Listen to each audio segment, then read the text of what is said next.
너희는 여호와 우리 하나님을 높이고 그 성산에서 예배할지어다. 여호와 우리 하나님은 거룩하심이로다. 아멘. 찬송가 14장 하나님께 찬양드립니다.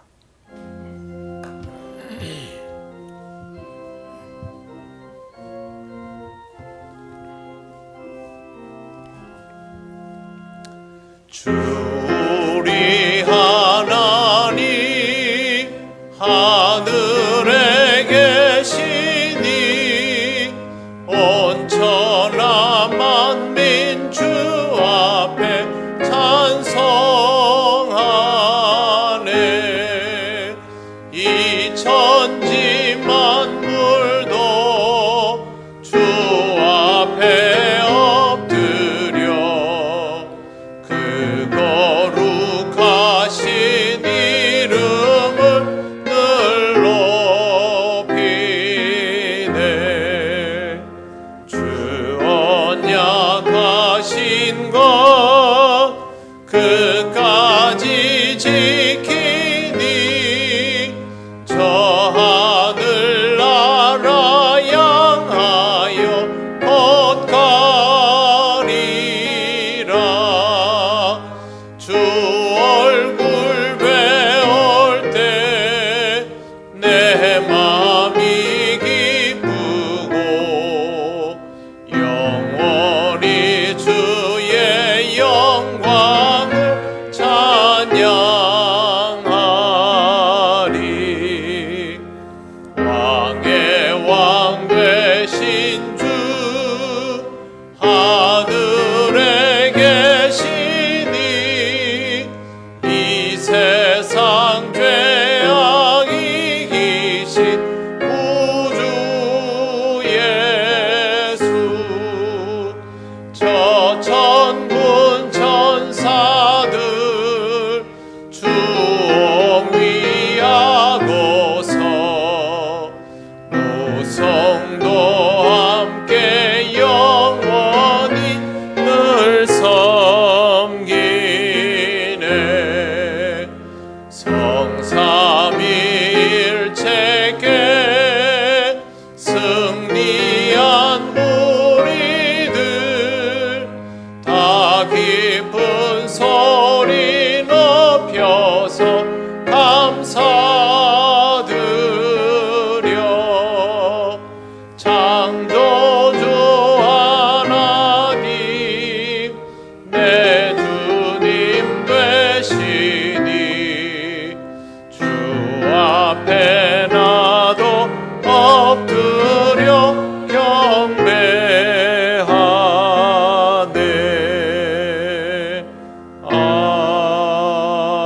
아멘.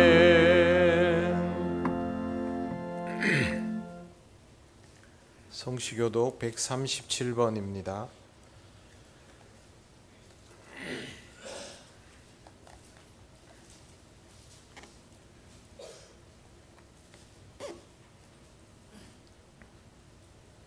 예수께서 세례를 받으시고 곧 물에서 올라오실새 하늘이 열리고 하나님의 성령이 비둘기같이 내려 자기 위에 역사하심을 보시더니 하늘로부터 소리가 있어 말씀하시되 이는 내 사랑하는 아들이요 내 기뻐하는 자라 하시니라.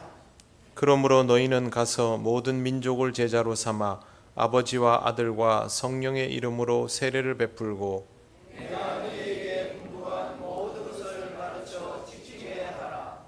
볼지어다 내가 세상 끝날까지 너희와 항상 함께 있으리라 하시니라. 몸이 하나요 성령도 한 분이시니 그와 같이 너희가 부르심의 한 소망 안에서 부르심을 받았느니라. 주도 한 분이시요 믿음도 하나요 세례도 하나요 하나님도 한 분이시니 곧 만유의 아버지시라. 만유에 계시고 만유를 통일하시고 만유 가운데 계시도다. 아멘. 나는 전능하신 아버지 하나님 천지의 창조주를 믿습니다. 나는 그의 유일하신 아들 우리 주 예수 그리스도를 믿습니다. 그는 성령으로 잉태되어 동정녀 마리아에게서 나시고 본디오 빌라도에게 고난을 받아 십자가에 못 박혀 죽으시고 장사된 지 사흘 만에 죽은 자 가운데서 다시 살아나셨으며 하늘에 오르시어 전능하신 아버지 하나님 우편에 앉아 계시다가 거기로부터 살아있는 자와 죽은 자를 심판하러 오십니다. 나는 성령을 믿으며 거룩한 공교회와 성도의 교제와 죄를 용서받는 것과 몸의 부활과 영생을 믿습니다. 아멘. 찬송가 186장 하나님께 찬양 드립니다.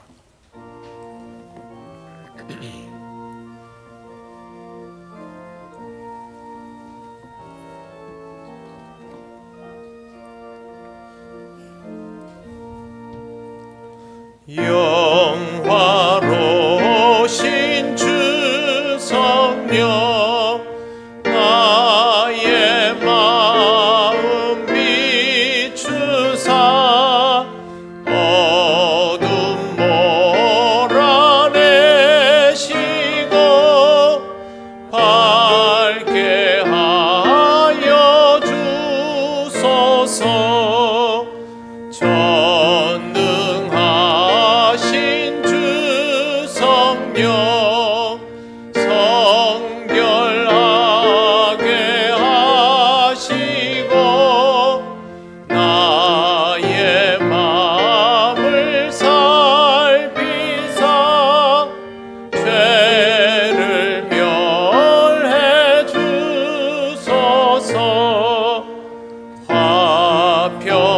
화평하신 주 성령 슬픈 맘에 오셔서 온갖 괴로움 없애고 기쁜 마음을 주소서.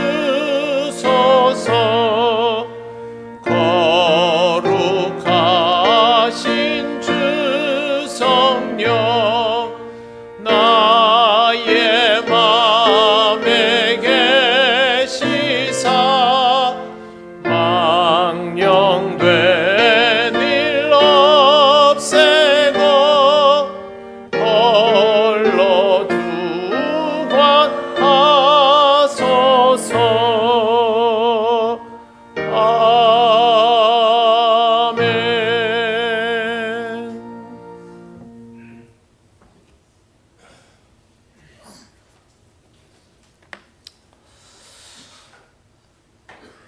세상의 빛이 되시며 생명이 되시는 영원하신 하나님 아버지, 지난 한 주간도 하나님의 사랑과 은혜로 이 세상 가운데 살아가게 하시고 오늘도 복되고 거룩한 주님의 날을 허락하여 주셔서 주님의 몸된 교회에 나와서 말씀과 찬양과 기도로 하나님께 예배하게 하심을 감사드립니다. 늘 하나님께 영광 돌리며 주님께 순종하며 살아가는 저희들 되게 하여 주시옵소서. 사랑의 하나님, 때로는 주님의 자녀라고 하면서도 주님의 말씀대로 순종하지 못하고 살아왔으며 주님의 품을 떠나 세상의 불의와 타협하며 우리들의 죄를 합리화하는 나약한 믿음으로 살아왔음을 고백합니다. 사랑의 하나님, 미련하고 연약한 저희들의 죄를 회개하오니 용서하여 주시옵소서.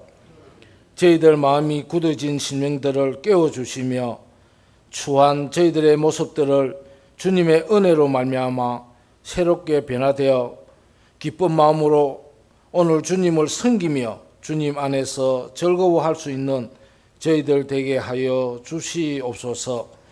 사랑의 하나님, 오늘도 갈급한 마음으로 주님 앞에 나왔습니다.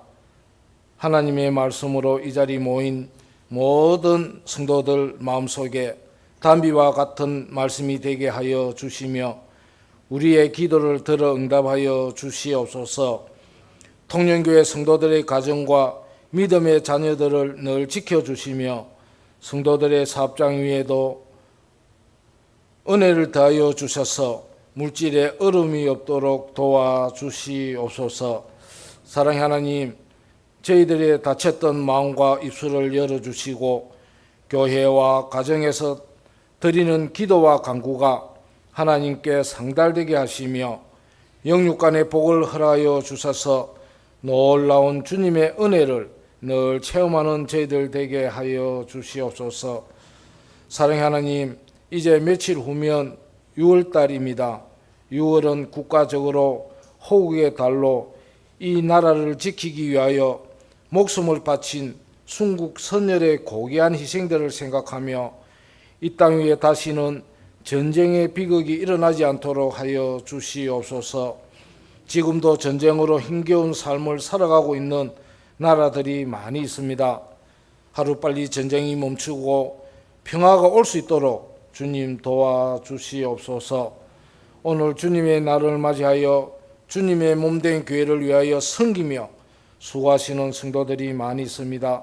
그들의 수고가 헛되지 않도록 은혜로 채워주시옵소서.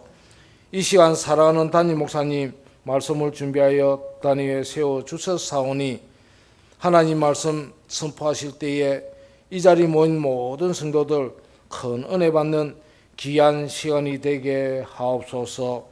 이 예배를 온전히 주님께 드리며 교회의 머리가 되신 예수 그리스도의 이름으로 기도드리옵나이다. 아멘.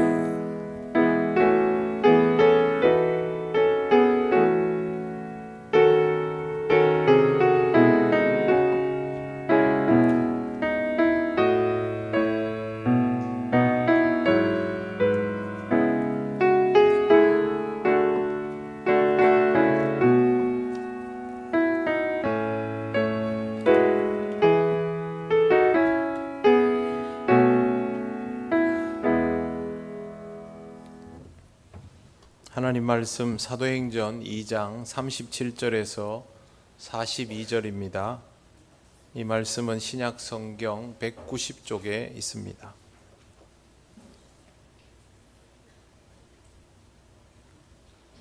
사도행전 2장 37절에서 42절 말씀을 봉독합니다.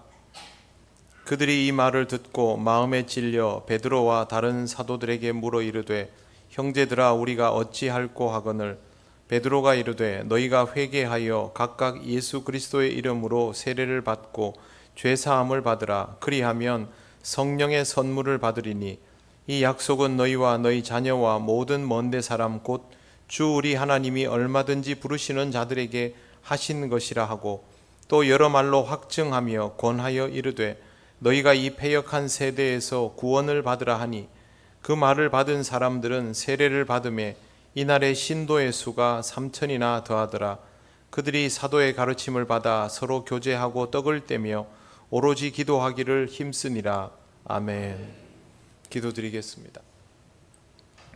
하나님 은혜를 감사합니다. 오늘도 하나님 주신 말씀을 우리가 함께 나눌 때에 성령께서 임하여 주셔서 이 말씀의 의미가 온전히 전해지며 들리며 깨달아지는 은혜가 있게 하옵소서. 예수님 이름으로 기도드립니다. 아멘. 지난 주일에 우리는 성령의 임재에 관하여 말씀 나누었습니다. 성령의 임재는 실질적인 교회로서의 출발점이 되었습니다. 모여있던 제자 공동체가 제자 공동체로서의 기능을 할 수 있도록 임재하여 주셨기 때문입니다. 그리고 그 기능은 다름 아닌 복음 증거입니다. 성령의 임재는 명백하게 복음을 증거하게 하는 역사입니다. 그래서 성령의 사람은 곧 복음의 사람입니다. 우리는 성령의 사람이 곧 복음의 사람이라는 사실을 잘 잊고 살아갑니다. 가장 중요한 성경 말씀을 통해서 한번 돌아보겠습니다. 성령께서 역사하시지 않으시면 성경이 복음으로 읽혀지지 않습니다. 성경은 그냥 읽으면 두꺼운 책, 어려운 책, 따분한 책에 불과해집니다. 이스라엘이 구약 성경을 최대한 열린 마음으로 읽어보아도 역사책이거나 율법책, 법전일 것입니다. 매일 법전을 읽고 그것을 외우고 지키려고 노력하면서 살아가는 사람을 생각해 보십시오. 그렇게 책을 읽는다고 마음의 여유와 평안함을 얻겠습니까? 그 책이 사람을 행복하게 하겠습니까? 어림도 없습니다. 역사책이면 그냥 고리타분하고 지루할 뿐이고 법전 같으면 경직될 뿐입니다. 아무리 하나님이 주신 말씀이라도 영적인 감동이 없이 읽으면 재미도 없고 흥미도 없을 뿐더러 남을 판단하는 도구로 사용하기 십상입니다. 그런데 성령께서 임하시면 그 글귀들이 전부 살아나는 것을 경험하게 됩니다. 법전이요 역사책이었던 글귀들이 살아 움직이며 내 심령 골수를 찔러 쪼개기 시작합니다. 그때 구약 성경이 율법이 아니라 복음인 것을 깨닫게 되는 것입니다. 그동안 우리가 수요일 저녁에 출애굽기와 민수기, 여호수아를 읽었습니다. 지금은 또 신명기를 읽고 있습니다. 그냥 보면 율법과 규범들만 보입니다. 나와 별 연관도 없는 히브리 민족의 역사를 지루하게 볼 수밖에 없습니다. 하지만 신앙적으로 보면 완전히 달라집니다. 자기 백성을 부르시고 구원하시고 기어이 살려내시려는 하나님의 의도가 아주 선명히 드러나 보입니다. 백성을 향한 하나님의 마음을 볼 수 있게 되는 것입니다. 그렇게 성경이 신앙적으로 보이도록 하는 것이 성령의 역사입니다. 성령께서 임하시면 율법이 복음이 있는 것을 깨닫게 되는 것입니다. 구약은 율법이고 신약은 복음이다. 아닙니다. 모두 다 복음입니다. 그것을 알지 못하는 것은 성령의 역사하심 아래에서 성경이 읽어지지 않는다는 것이죠. 율법과 복음은 서로 다른 것이 아닙니다. 같은 것인데 성령의 임재 가운데에 읽혀지지 않으면 복음도 율법으로 둔갑해 버리는 것이죠. 성령의 임재는 우리로 하여금 성경 말씀을 복음으로 볼 수 있게 합니다.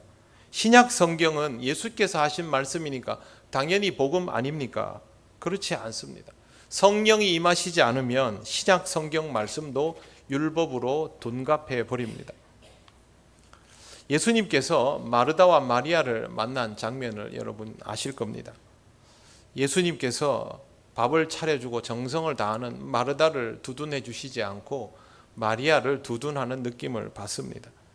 우리는 성경을 읽으면서 그래도 예수님을 접대하는 이는 마르다인데 마르다를 좀 편들어 주셔야 하는 거 아닌가라는 생각을 하게 됩니다. 그러면 이 말씀의 의미를 모르는 것입니다.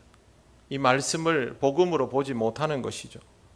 가늠하다 현장에 잡힌 여인을 용서하는 예수님을 보면서 지은 죄가 얼마나 무거운데 라고 불편한 마음을 가지면 역시 말씀을 복음으로 보지 못하는 것입니다. 이런 관념들이 중세 교회에서 막달라 마리아를 창녀로 만들었습니다.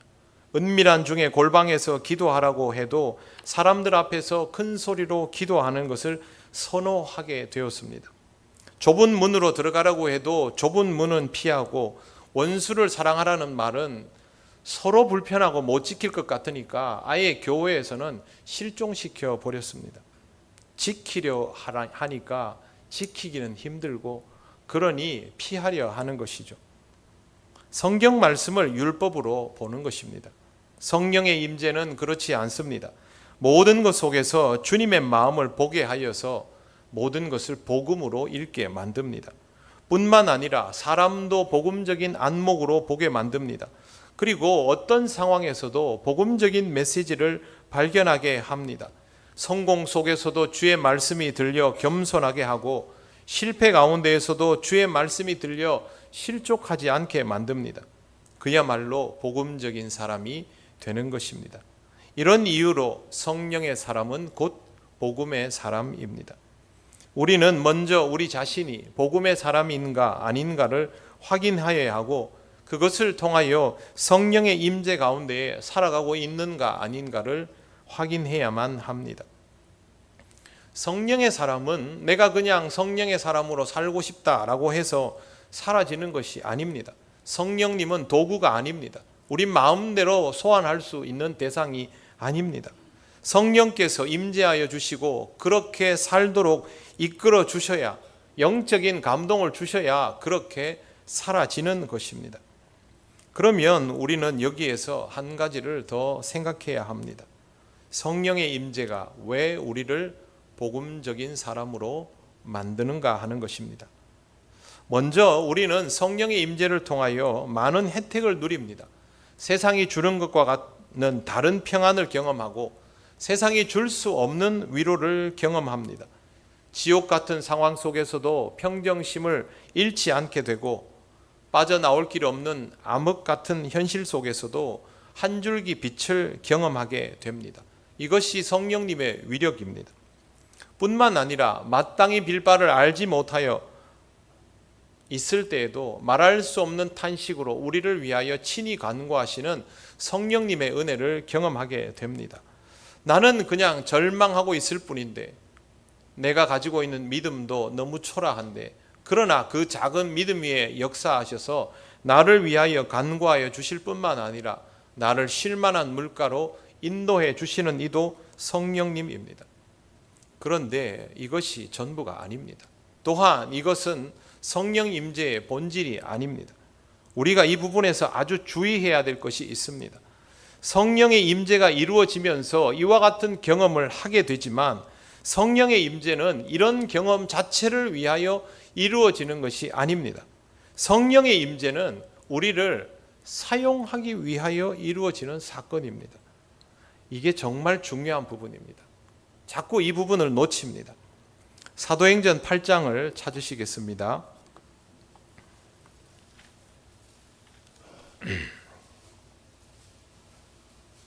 신약 성경 202쪽입니다.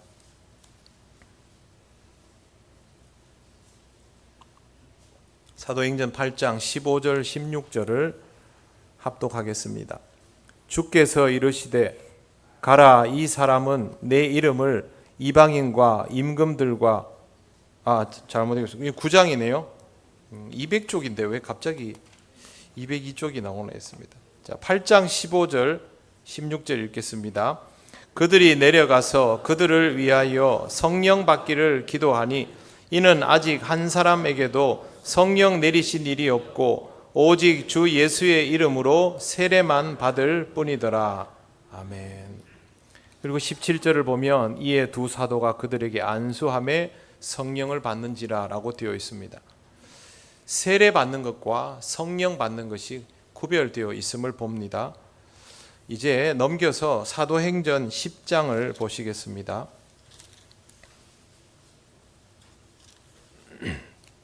206쪽입니다. 10장 44절 45절 말씀 합독하겠습니다. 베드로가 이 말을 할 때에 성령이 말씀 듣는 모든 사람에게 내려오시니 베드로와 함께 온 할례 받은 신자들이 이방인들에게도 성령 부어 주심으로 말미암아 놀라니. 아멘. 이제 48절 읽겠습니다. 명하여 예수 그리스도의 이름으로 세례를 베풀라 하니라. 그들이 베드로에게 며칠 더 머물기를 청하노라. 아멘. 여기 보시면 성령의 임재는 세례 순간에 일어나는 일이 아닙니다. 분명히 구별이 좀 되어 있습니다. 성령의 임재는 하나님의 필요에 의하여 하나님께서 쓰시는 종들을 통하여 하나님이 쓰실 종을 향해서 이루어지는 역사임을 볼 수 있습니다. 11장 1절을 바로 붙어 있으니까 같이 읽어보겠습니다. 시작. 유대에 있는 사도들과 형제들이 이방인들도 하나님의 말씀을 받았다 함을 들었더니. 아멘. 성령의 임재는 하나님의 말씀을 받는 목적으로 주어지는 것입니다. 성경이 무슨 뜻인지 알게 하고 선포되는 말씀이 무슨 의미인지 깨달아지도록 하시는 것이죠. 그래서 하나님의 종을 만드는 것입니다. 하나님의 말씀을 왜 받아야 합니까? 이 말씀 받고 새 인생을 살기 위함입니까? 이전과는 다른 신앙의 길을 가기 위함입니까? 그러면 그게 도대체 무엇을 의미하는 것입니까? 그냥 나 잘 살아라고 하나님 말씀을 주어지는 것입니까? 그동안 고생 많이 하고 살았는데 이제 말씀 받고 위로받고 은혜 받으면서 평안하게 살아라, 그렇게 해서 주어지는 것입니까? 아닙니다. 쓰시기 위해서 주어지는 겁니다. 오늘 우리가 읽은 본문에는 베드로가 하나님 말씀을 선포하는 내용이 나옵니다. 선포한 직후의 상황인데요. 성령 받은 베드로가 유대인들에게 너무도 익숙한 구약 성경 이야기를 전했습니다. 그런데 사람들이 그 말씀을 듣고 마음에 찔려서 베드로와 사도들에게 이렇게 말합니다. 형제들아, 우리가 어찌할꼬? 자신들이 무언가 심각하게 잘못되었다라고 깨달은 것입니다. 자기들이 들은 말은 없던 말도 아닙니다. 너무 잘 알고 있는 내용인데, 그런데 다윗이 오실 주님에 대하여 노래하고 그 오실 주님이 그리스도 예수라고 알려준 것이 전부입니다. 그때 이 상황에서 성령이 임하시며 말씀이 깨달아졌던 것입니다. 그러면 베드로는 어떻게 유대인들이 다 알고 있는 똑같은 내용을 이렇게 전할 수 있게 되었을까요? 복음적으로 전한 것이고 구속사적으로 전한 것이죠. 성령이 임재하셔서 이렇게 할 수 있게 된 것입니다. 성령의 임재는 바로 복음 증거를 위하여 주어지는 것이기 때문입니다. 사도행전 1장 8절 바로 앞에 있으니까 찾아보시겠습니다. 187쪽입니다. 외우시셔도 됩니다. 8절 읽겠습니다. 오직 성령이 너희에게 임하시면 너희가 권능을 받고 예루살렘과 온 유대와 사마리아와 땅끝까지 이르러 내 증인이 되리라 하시니라. 아멘. 이것이 주님의 마지막 말씀이었습니다. 성령은 복음을 전할 수 있도록 권능으로 임하여 주시는 것입니다. 복음이 전해지도록 하시는 이가 성령님이십니다. 우리는 여기서 너희가 권능을 받고 이러면 무슨 기적과 능력을 행하게 됐다라는 데 자꾸 초점을 맞추는데요. 아닙니다. 증거가 확실해지게 만드는 것이 성령의 역사입니다.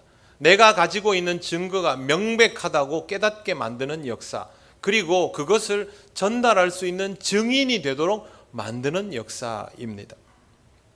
베드로와 사도들에게 임하시고 듣는 유대인들의 심령에 임하셔서 말씀이 들리고 깨달아지게 하시고, 베드로에게 임하셔서 고넬료와 다른 이방인들에게도 임하시고 그 말씀이 전달되도록 하시는 역사입니다. 그러므로 우리는 성령의 임재가 복음 증거와 직결되어 있다라는 사실을 놓치면 안 됩니다. 성령의 임재가 없으면 복음 증거는 성공하지 못합니다.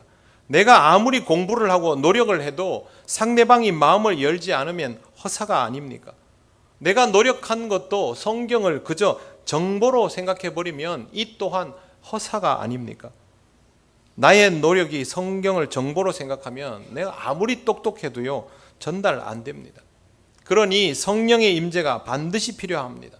또한 성령의 임재함 없이 복음을 전하려 들어도 안 됩니다. 그것은 주의 복음을 전하는 것이 아니라 나의 경험을 전하는 것에 불과하기 때문입니다. 목사가 성령의 임재함 없이 목회를 하면 여러분, 그것이 주님의 목회가 되겠습니까? 그 사람의 목회가 되겠습니까? 생각을 한번 해보십시오. 주님의 목회가 되지 못합니다. 많은 목회자들이 은퇴하고 나서 이런 고백을 합니다. 목회할 때는 몰랐는데 은퇴를 하고 보니 내가 그토록 열심히 했던 목회가 주님의 목회가 아니라 나의 목회였음을 참 부끄럽게 깨닫습니다. 저는 그렇게 하고 싶지 않습니다. 제가 원하는 걸 하고 싶지 않습니다. 그러면 저도 은퇴하면 똑같은 얘기 할 거 아닙니까? 은퇴하고 얘기하면 뭐 합니까? 이것은 열심히 하고 안 하고의 문제가 아닙니다. 방향 자체가 다른 것입니다. 복음을 전하는 일이 이것과 똑같습니다. 그래서 성령의 임재가 반드시 선행되어야 하는 것입니다. 요즘은 복음 전하는 것을 매우 부담스러워합니다. 그러나 그렇게 하다 보니 결국 성령의 임재 자체를 부담스러워하는 결과가 되어버립니다. 성령의 임재가 복음을 전하게 하시려고 이루어지는 것인데 복음 전하는 것을 부담스러워해버리니 그 사람에게 어떻게 성령의 임재가 충만히 이루어질 수 있겠습니까? 성경을 보면 우리가 어찌할꼬라는 반응을 보이고 그러면서도 세례를 받고 말씀을 받고자 하는 자들을 위하여 기도하는 가운데 성령 임재가 이루어지고 있는데 이런 과정들 자체를 피하는 사람에게 어떻게 성령의 임재가 이루어질 수 있습니까? 우리도 다메섹 도상의 사울처럼 하나님이 강권적으로 딱 두드려 주시면 되지 않느냐? 그러면 성경의 사도 바울 이야기는 없지요. 그건 그렇게 흔한 경우가 아닙니다. 그리고 하나님께서 바울을 부르시는 이유는 그를 살리려고 부르신 게 아닙니다. 마음껏 쓰려고 부르신 것이죠. 혹시 성령의 임재함 없이 교회를 다녀도 별 문제가 없다라는 생각을 하시지는 않습니까? 그러면 큰일 납니다.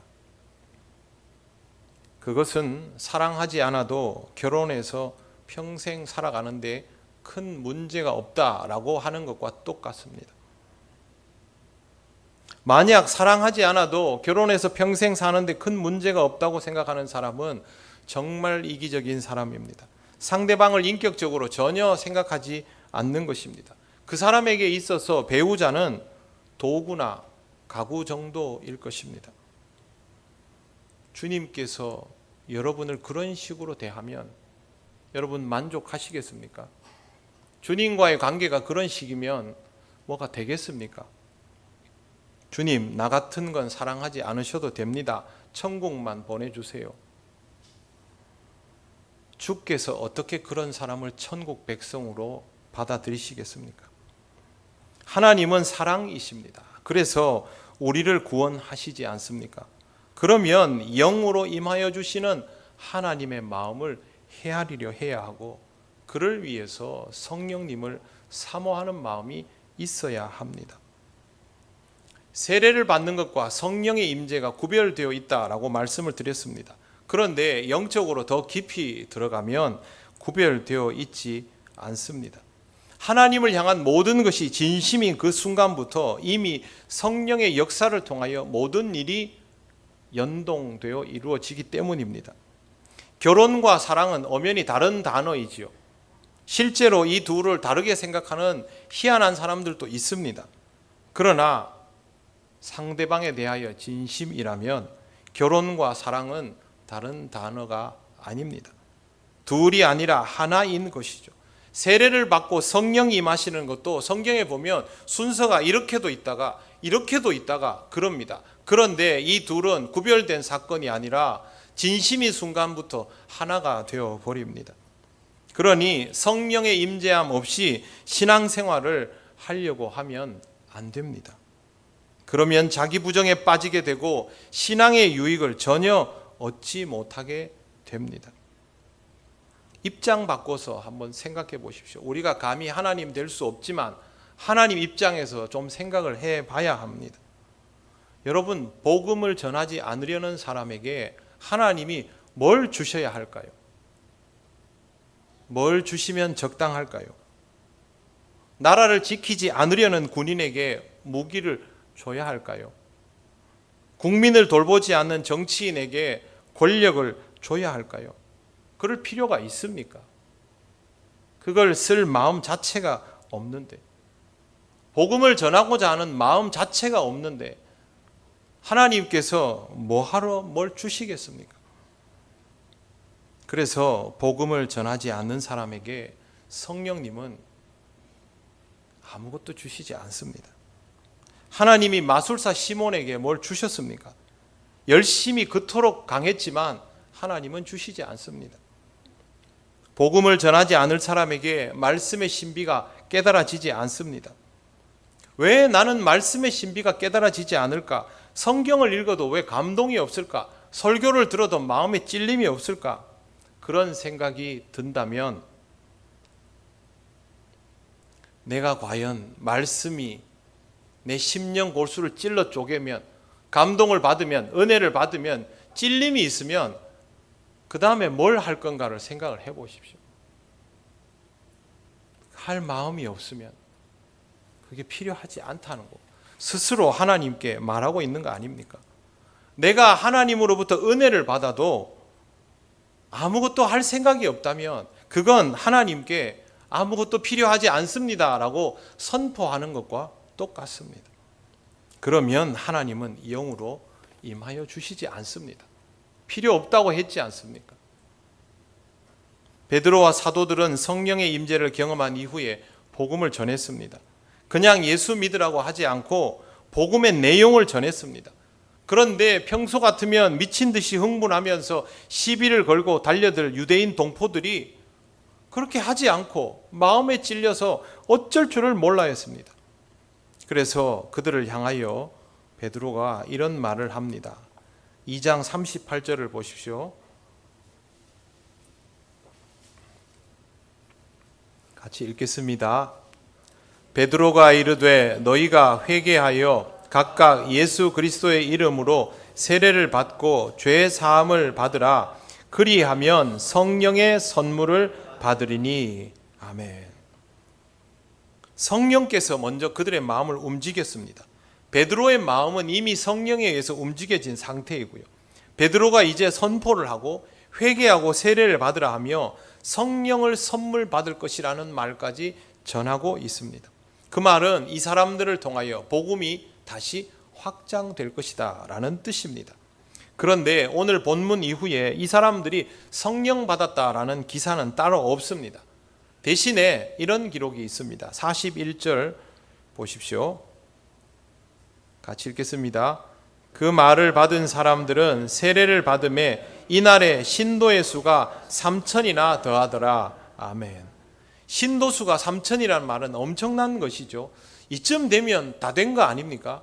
42절 같이 읽겠습니다. 시작. 그들이 사도의 가르침을 받아 서로 교제하고 떡을 떼며 오로지 기도하기를 힘쓰니라. 아멘. 가르침 받고 교제 나누고 같이 음식 먹고 기도에 전념하고 있습니다.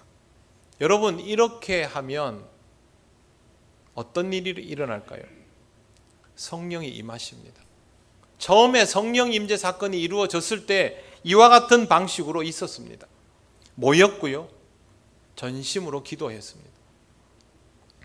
이렇게 될 수밖에 없습니다. 성령 받은 사도 베드로가 성령을 선물 받을 것이라고 선포하고 또 그것을 갈망하며 말씀 받고 기도에 전념하고 있는데 그 다음 진도는 뻔하지 않습니까?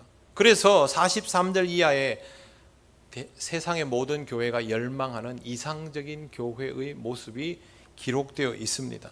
오늘은 이 부분은 설명하지 않습니다. 다만 이 모습이 성령 받은 사람들이 이루는 영적 공동체의 표본이라는 것만은 기억하시길 바랍니다.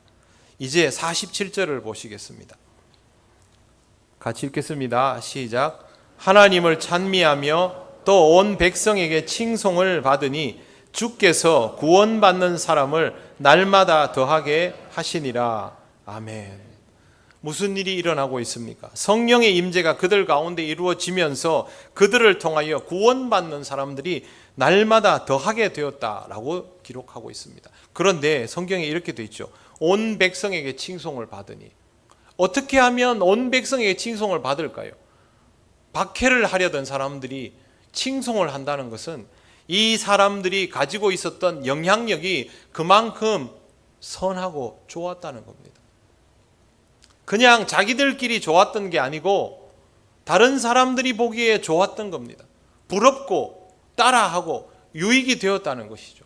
그리스도인들의 모습이 불신자들에게 유익이 되었다는 겁니다. 그러니까 칭송을 받고 그러니까 복음이 전해지는 것이죠. 결국 성령의 임재는 복음 증거의 역사인 것입니다. 제가 하나님 앞에 날마다 기도하는 것이 있습니다. 복음 증거가 교인 수를 늘리기 위한 노력이 되지 않게 해달라는 것과 우리의 전도가 복음 없이 사람들을 교회로 긁어 모으는 것이 되지 않게 해달라는 것입니다. 성령의 임재함 없이 전도하려 들면 이렇게 됩니다. 과거에 전도를 한다고 하면서 이벤트를 하고 경품을 주고 유명 연예인들을 초청하고 하던 시절이 있었습니다. 그것은 사람들을 교회로 모으려는 것이지 전도가 아닙니다. 도를 전하는 것이 전도입니다. 복음을 전하는 것이라고 예수께서 분명히 가르쳐 주셨는데 왜 교회로 사람을 모으는 것만 생각을 합니까? 예수님께서 언제 나를 믿으면 이 세상에서 승리자가 되고 남들보다 잘 살게 되고 편안해진다고 하셨습니까? 그런 말씀 한 적 없습니다. 수고하고 무거운 짐진 자들을 불러놓고 나의 멍에를 베고 배우라 했습니다. 자기를 부인하고 자기 십자가를 지고 나를 따르라 하셨습니다. 좁은 문으로 들어가라 하셨습니다. 나를 믿는 자는 죽어도 살겠고, 이런 말씀 왜 하십니까? 예수 믿다 보면 죽는 일이 생기는 것이죠. 그러나 그 길이 영생의 길이기 때문에 믿으라고 하신 것입니다. 이 역설적인 복음을 전해야 하기 때문에 성령의 임재와 우리를 이끌고 다니시는 강권적인 역사가 필요한 것입니다. 저와 여러분이 하나님을 믿고 따르게 된 이유도 바로 이 강권적인 역사 때문이 아닙니까? 누가 그 말을 하는 걸 제가 들었습니다. 제 인생의 가장 중요한 선택 중에 하나는 내가 교회를 나간 것입니다. 저는 그 말에 동의 못합니다. 내 발로 걸어 나오면 내가 교회 나간 것입니까? 하나님이 부르시지 않으면 안 나옵니다. 우리가 걸어 나올 때는 우리가 나온 줄 알지만 시간이 지나고 나면 하나님이 부르셨음을 깨닫게 됩니다. 그걸 모르는 것이죠. 복음의 신비는 받아들이는 자는 또 전하게 되어 있다라는 것입니다. 받아들이는 것과 전하는 것이 별개라고 생각하게 하는 것이 사탄의 역사입니다. 성령께서 이 모든 과정을 주도하시는 것을 배제하도록 유혹하는 겁니다. 내가 복음을 받기는 했는데 전하는 것은 별개다. 아닙니다. 복음은 받아들이는 순간 소유하게 되고 그때부터 전하기 시작합니다. 전하지 못하면 아직 나는 복음의 충만함이 없는 것이죠. 성령의 사람은 복음의 사람입니다. 이걸 잊지 마시기 바랍니다. 사랑하는 여러분, 성령 하나님은 여러분이 말씀을 받도록 역사하십니다. 그러니 하나님의 말씀을 제대로 받으시기 바랍니다. 그 말씀으로 충만하여 지시기를 바랍니다. 그것으로 여러분의 삶이 지배됨을 경험하시기를 바랍니다. 예수 믿으면 달라집니다. 다 달라집니다. 예수를 믿어도 성격이 그대로고 하는 행동이 그대로고 옛날 습관이 그대로고 아닙니다. 정말 충만한 순간들을 기억해 보십시오.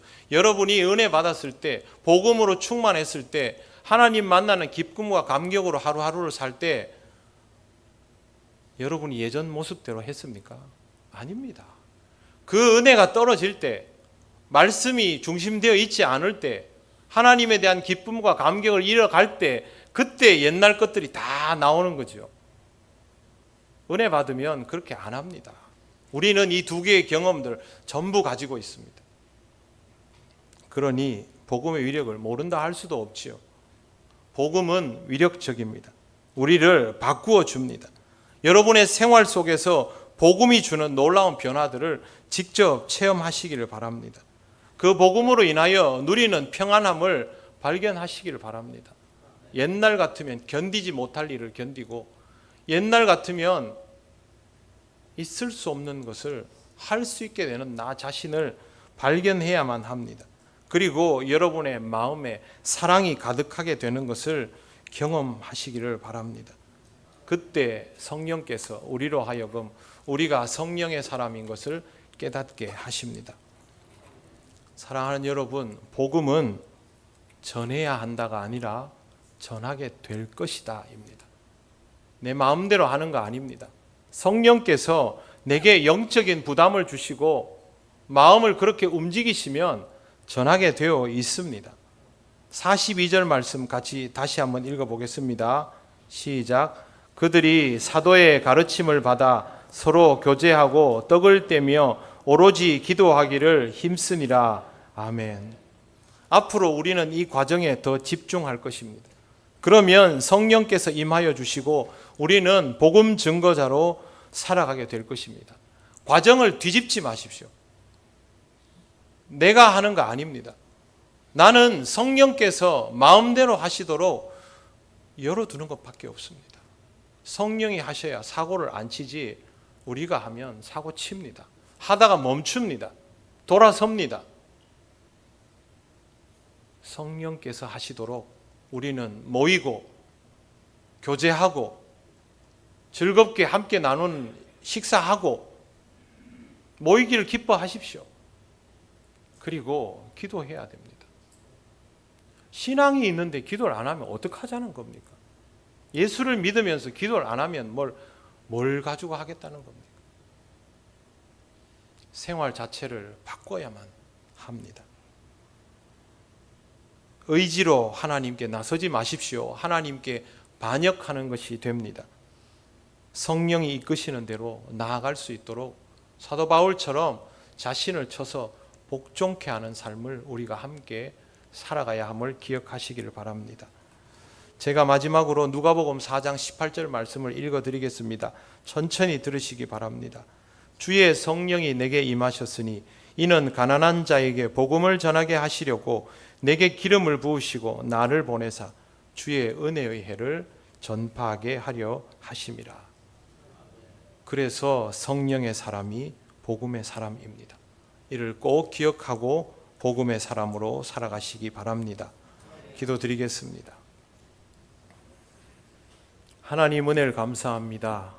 하나님이 우리에게 주신 이 은혜가 죽지 않도록 지켜내게 하시고 또 이 은혜를 선포하게 하시옵소서.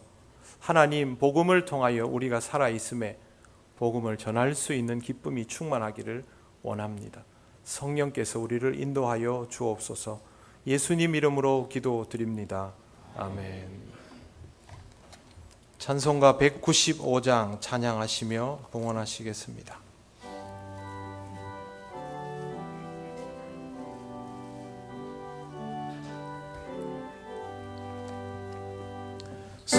성령이여 우리 찬송 부를 때 진심으로 찬양하게 하소서. 성령이여 우리 기도 드릴 때 우리 곁에 계셔 일러주소서. 성령이여 우리 성경 읽을 때 그 속에서 빛을 보게 하소서. 성령이여 우리 전도할 때에 지혜로운 말씀 주시옵소서.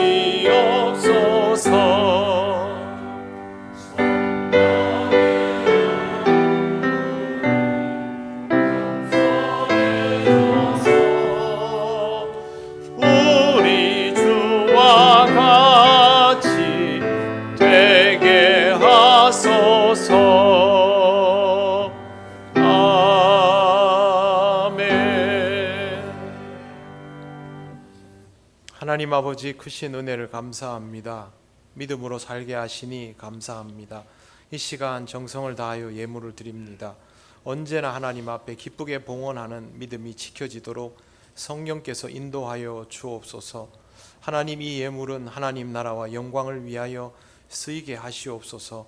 다음 한 주간도 하나님 우리 자녀들을 붙들어 주시고 하나님의 은혜 가운데 살게 하시며 주신 것들을 지혜롭게 쓰며 온 백성의 칭송을 받는 그리스도인 되게 하옵소서.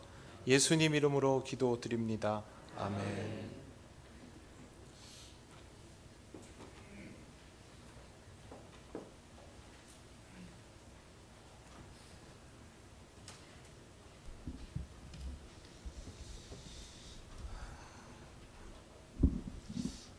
교회 소식 알려드리겠습니다.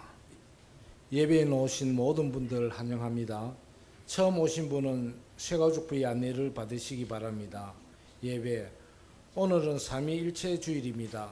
예수 그리스도의 은혜와 아버지 하나님의 사랑과 성령 하나님의 교제하심이 항상 함께 하시기를 소망하며 살아가시기 바랍니다.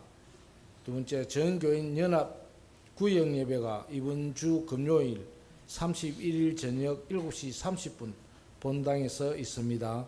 세 번째, 전교인 첫날 새벽기도 6월 1일 토요일 오전 5시 30분 본당에서 있습니다.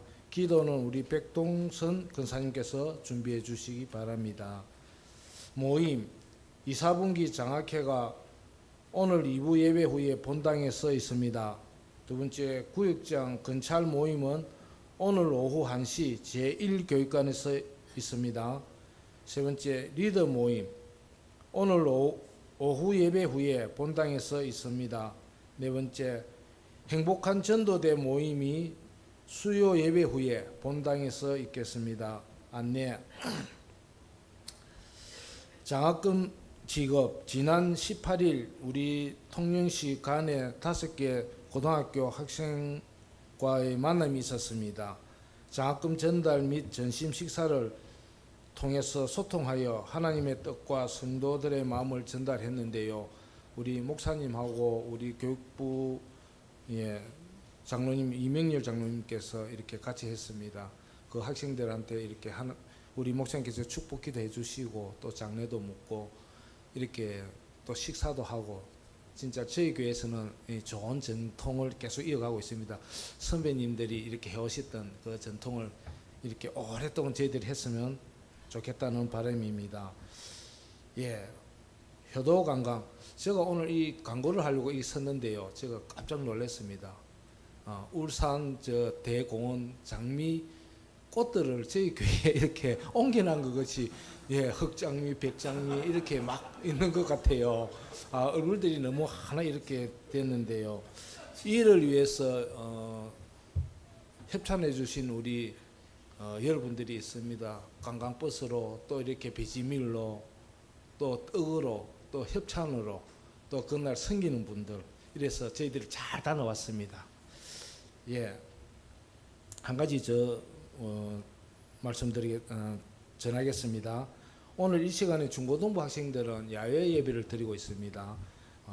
장소는 서피랑에서 한다고 합니다. 위에서 기도해 주시면 감사하겠습니다. 예, 이상입니다.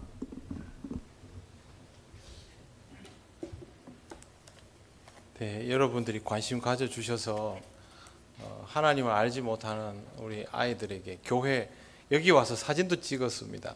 그 교회에 태어나서 처음 와보는 아이들, 지난번에 말씀드린 것처럼 그 명종동 사는 친구가 저에게 십자가가 뭐냐고 물어서 제가 굉장히 놀라고 이 설명을 아주 상세하게 해준 기억이 있습니다. 하나님께서 아이들에게 굉장히 귀한 경험을, 우리에게도 귀한 경험을 하게 해주셨는데요. 장학회로 활동하고 섬겨주시는 분들께 정말 감사드리고 앞으로도 이 사업은 더 확장되어 나가면 좋겠습니다. 저는 중학생들도 하고 싶습니다. 요즘 중고등학교 따로 구별 없고요. 어려운 형편 속에서도 굉장히 밝게 사는 아이들만 우리가 장학생으로 선발하기 때문에 정말 너무너무 뿌듯하고 좋았고, 또 우리 그 효도관광도 여러분들이 협찬을 많이 해주셔서 간식 퀄리티가 굉장히 올라간다는 소리를 듣고 있습니다. 너무너무 감사를 드립니다. 그리고 이번 주에 5주차 금요일이 걸리면 연합구역 예배로 기도회를 합니다. 이렇게 하는 이유는 금요 기도회 저녁마다 50명, 60명 이렇게 모여서 기도하지만 평소에 기도 생활이 익숙하지 않은 분들도 이런 상황을 통해서 함께 기도할 수 있으면 좋겠고, 기도 생활이 또 필요하지 않습니까? 그래서 여러분을 초대하는 의미로 그렇게 하는 거니까 나와 주시기를 바라고요. 구역별 참여는 지난번에는 다 나왔습니다. 모든 구역이 참여했는데 이번에도 그렇게 한 마음으로 나와 주시기 바랍니다. 또한 필경대에 보시면요, Q&A라고 요만한 종이가 있습니다. 거기에 여러분 성경 읽다가 궁금한 거, 신앙생활에서 궁금한 거 있으면 써서 내주시면 제가 그거 다 모아가지고 금요일 날 기도의 시간이나 이런 시간들을 통해서 여러분들에게 필요한 설명을 드리고 기도 제목들이 있으면 또 함께 나누고 그렇게 하겠습니다. 세상이 바뀌었는데 우리도 더 소통하면서 신앙적인 성장이 있어야 되지 않겠습니까? 그러니까 나가실 때 하나씩 챙겨서 오늘 중으로 써가지고 주시면 되겠습니다. 저와 여러분이 함께 신앙으로 더 성장하면 좋겠습니다. 이제 일어나셔서 예배드린 교우들과 인사하시겠습니다.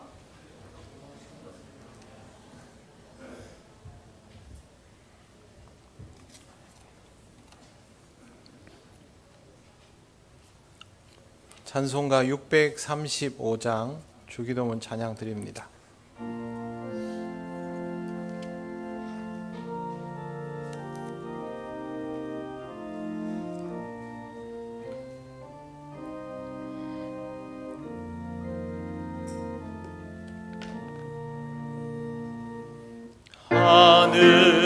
하늘에 계신 아버지 이름 거룩하사 주님 나라 임하시고 뜻이 이루어지이다. 일용할 양식 주시고 우리들의 큰 죄 다 용서하옵시고 또 시험에 들게 마시고 악에서 구원하소서. 대개 주의 나라 주의 권세 주의 영광 영원히